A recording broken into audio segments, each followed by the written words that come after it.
Okay.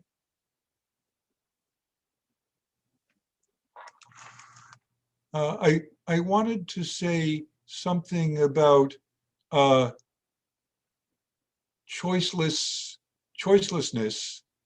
fear, and the current political moment in our practice.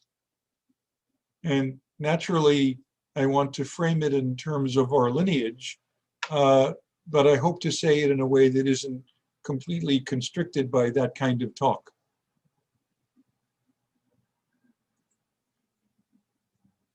Somebody asked Majo, what is Buddha? He said, mind is Buddha, Buddha is mind. Mumun comments, sun shining, blue sky, avoid looking around. Again ask, what is this? Holding stolen goods, shouting, innocent. So that's his commentary on Majo's response, particularly the last line. And I like to leave that hanging in the air because there's a meaning underneath that. On another occasion, somebody asked Majo, what is Buddha? And he said, no mind, no Buddha. And Mumun comments, sun appears and the sky is clear. Rain falls and the ground is wet. Feeling spent, talking finished, only afraid of disbelief. Oh, that phrase I love, only afraid of disbelief. Mumun has two killer last lines in those poems. Actually, he has 48 killer last lines, but those are two of them. And this only afraid of disbelief, to me, is a very strong kind of teaching, because what in the world is he talking about? So I wanted to share something about the moment of practice and the moments in our lives and the moments in our culture and our country.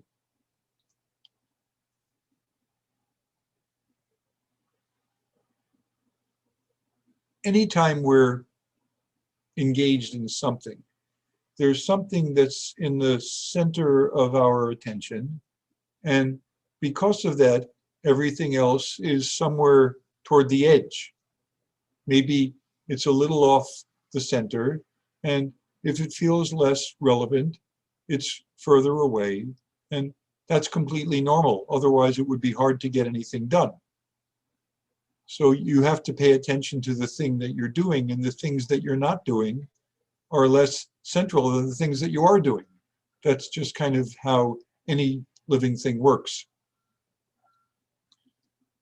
In our particular human state, there's some importance to the things that aren't in the center of our attention. And if the flow works well, there's a very easy flow from the edge to the middle and back and forth. That's normal, like water flowing into a pond, or clouds and weather patterns passing in the sky as we go about our daily lives. Things take center stage temporarily, and then when there's sufficient closure, there's a transformation to the next moment. If things didn't happen that way, nothing would happen. Our consciousness and our habits tend to rely on predictable flow and structure. And there's a benefit to that, or we wouldn't know how to anticipate anything, and we wouldn't be able to put things in order. But naturally, anything that has a benefit has a danger. And the danger to that is we start to expect that everything is going to follow that flow, and that the things that are central should stay central, and the things that are peripheral stay peripheral.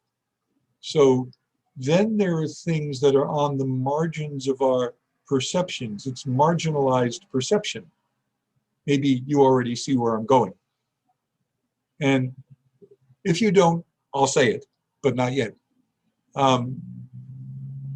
marginalized perception is potentially dangerous because the things on the margin become unfamiliar. We other our own mind, right? We other our own experiences. That's a term people are using now, othering, right? Somebody who's not like us is other and therefore permanently so. And there's danger to that. But the root of that danger is how we other our own perceptions so that the things on the margin become, that's not me. And then they become dangerous and we have to exert some energy to keep them from encroaching because they won't be me and then I won't be me. So then we protect ourselves.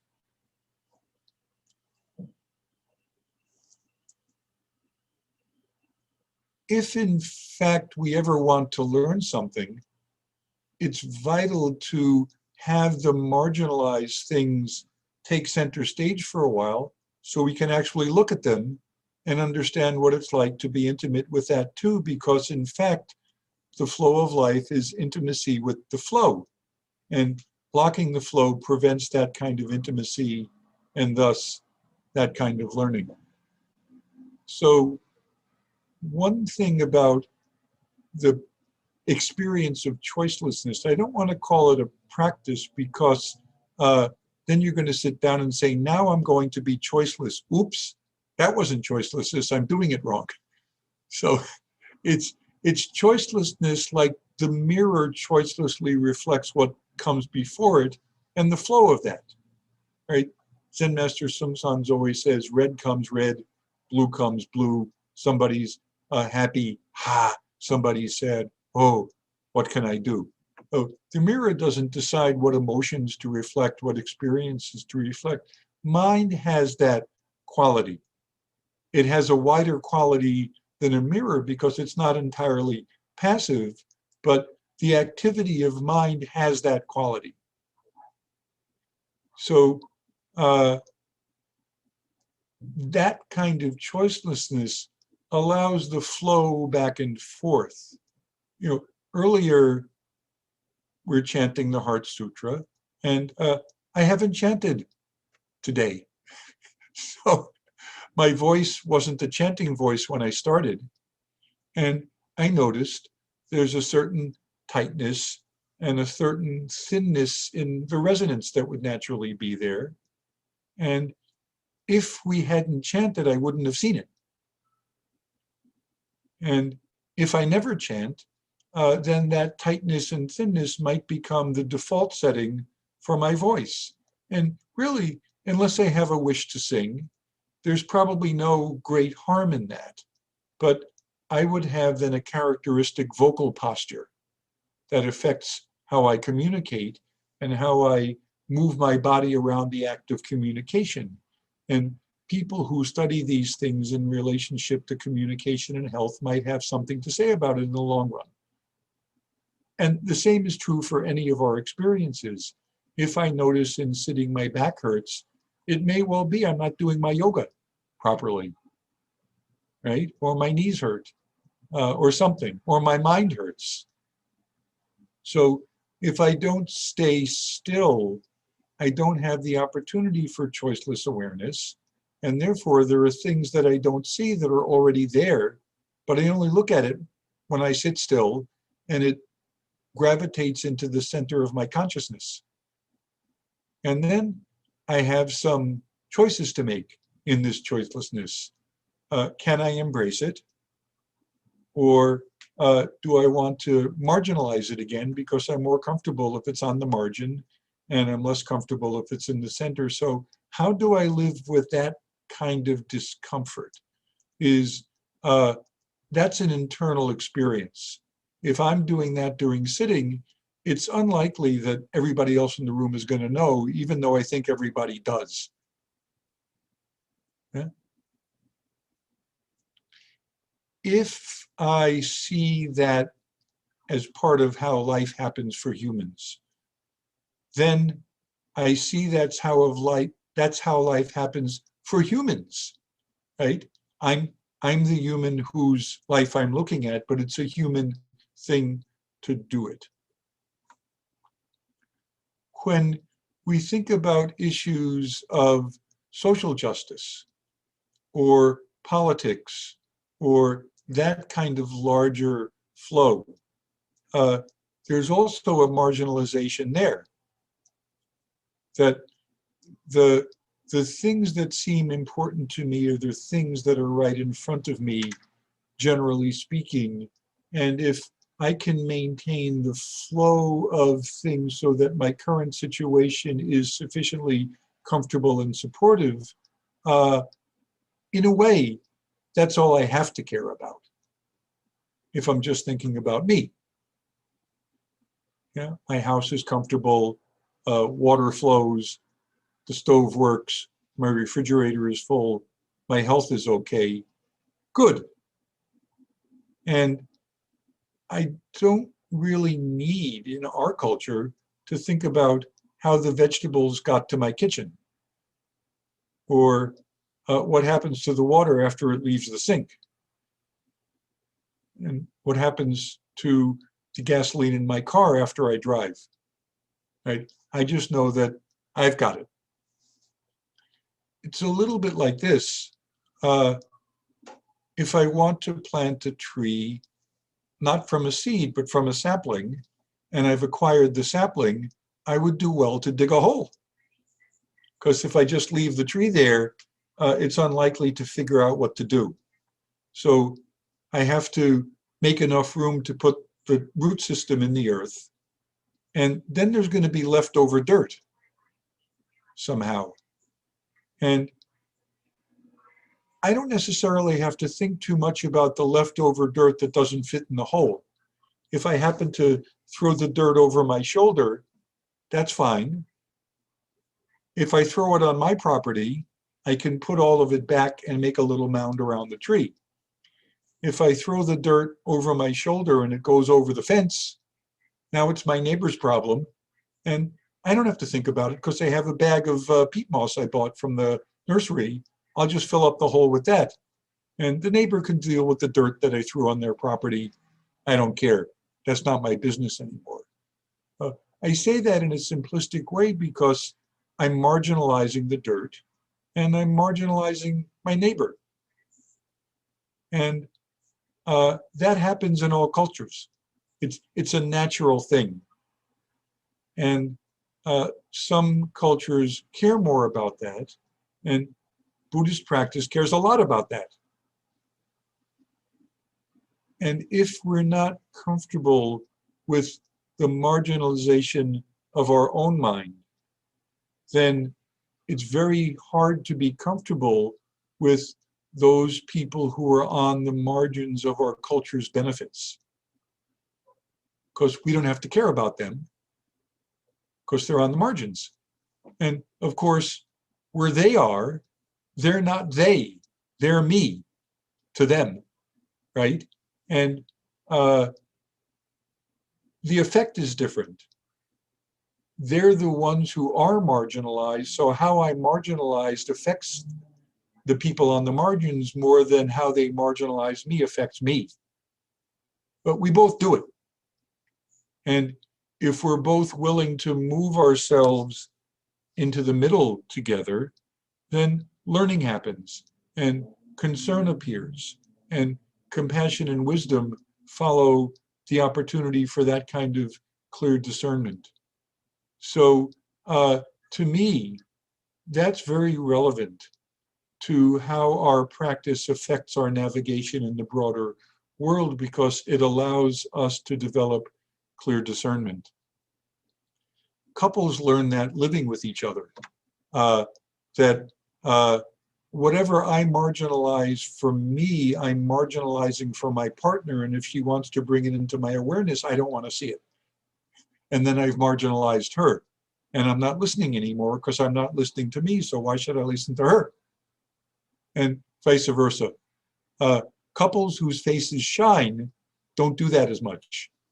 And couples whose faces shine recognize when they're doing it and they're willing to be choiceless. Part A. Part B, we're training. That's what we call this, Zen training, right? It's a little bit different than some of the other approaches to this kind of endeavor where it's for our benefit. It's training. So when you're doing the training, your concern is about the training you're doing at the moment and to do it well. When Kevin was in med school, lots of children were dying all over the world. And if Kevin were to say to himself, many children are dying and I'm busy studying textbooks on physiology and anatomy and pharmacology and the endocrine system and disease, but that's not helping the children. Currently, they're currently dying. I should put aside my books and go help them. It's entirely possible that he could put aside his books and go help them, but not as a doctor. It's not that helping isn't possible, but you haven't done you haven't done the training you decided to do. So while you're busy getting trained, something's happening on the margins that's not part of your current training. That's the nature of training. So during the 6 years that Buddha was busy pre-Buddhaing, according to our tradition, nobody got his teaching. Yeah? What a waste of time. He could have gone around the country teaching people before he was Buddha. And think of all the extra people he could have taught before he got enlightenment. But he didn't do that. And after he got enlightenment, people called him Buddha. And they listened.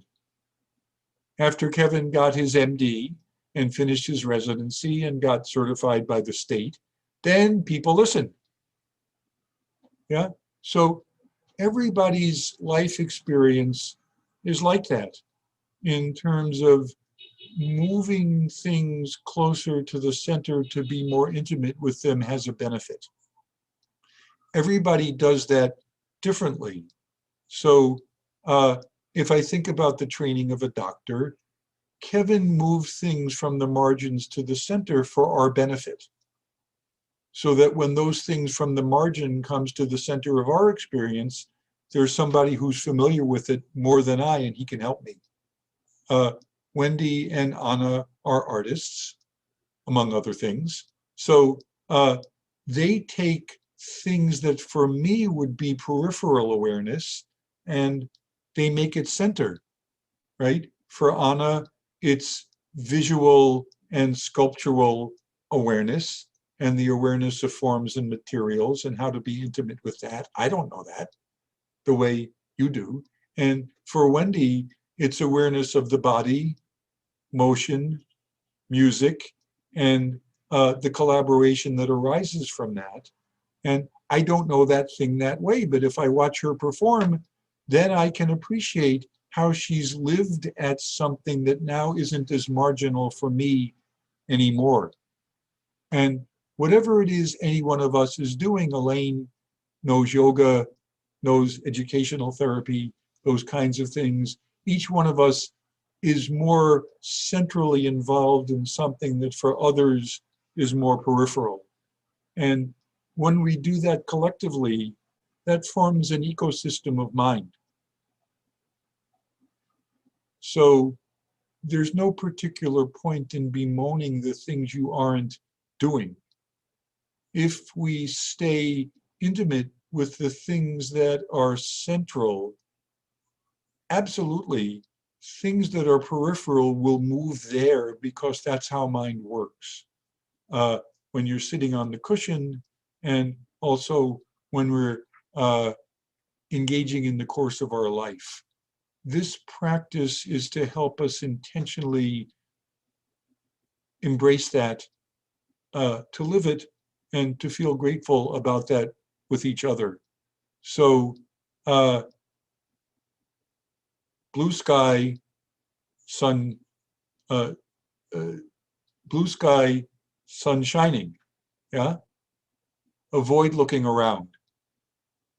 What's central becomes central when it needs to be central. Otherwise, somebody is holding stolen goods, shouting innocent. Maybe you, maybe somebody else. But they've stolen mind, not material things. And